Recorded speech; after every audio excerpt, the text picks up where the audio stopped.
வணக்கம். திருடன் ஒருவன் அடுத்தவர் பொருளை திருடுகின்றான்.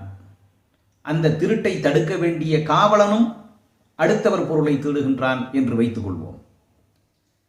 இவர்கள் இருவரும் செய்தது திருட்டுதான். செய்த செயலிலே வேறுபாடு இல்லை. ஆனால் அதன் தன்மையிலே வேறுபாடு உண்டா?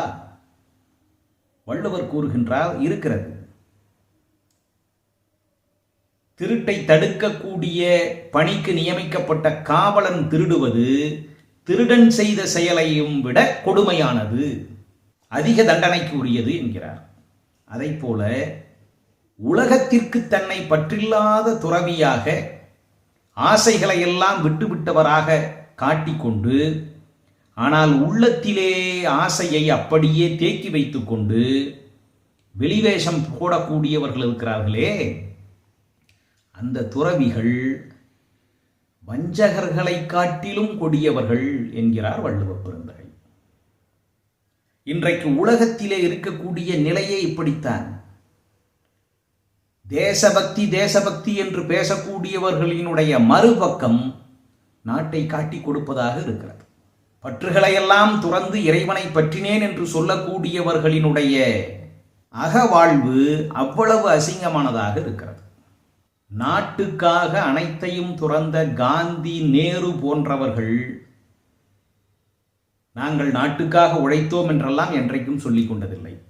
சேவை செய்வதையே உயிர் மூச்சாக வைத்துக் கொண்டிருந்த அன்னை தெரசா போன்றவர்கள் நாங்கள் பாருங்கள் எவ்வளவு பெரிய சேவையை ஆற்றி இருக்கிறோம் என்று என்றைக்கும் சொன்னதில்லை.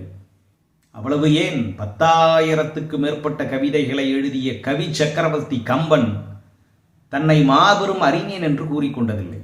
நாட்டுப்பற்று, ஆன்மீகம், சேவை மனப்பான்மை, அனைத்து பற்றுகளையும் துறந்த துறவு என்றெல்லாம்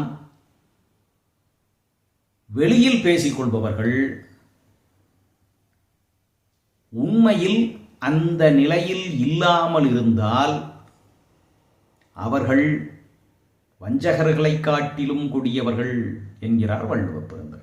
கூடா ஒழுக்கம் என்ற அதிகாரத்திலே அவர் கூறுகின்றார், நெஞ்சில் துறவார் துறந்தார்போல் வஞ்சித்து வாழ்வாரின் வன்கணார் இல். அதனால் வெளி உலகத்திற்கு தெரியக்கூடிய தோற்றத்தை வைத்துக்கொண்டு எவரையும் முடிவு செய்துவிடக்கூடாது. நன்றி, வணக்கம்.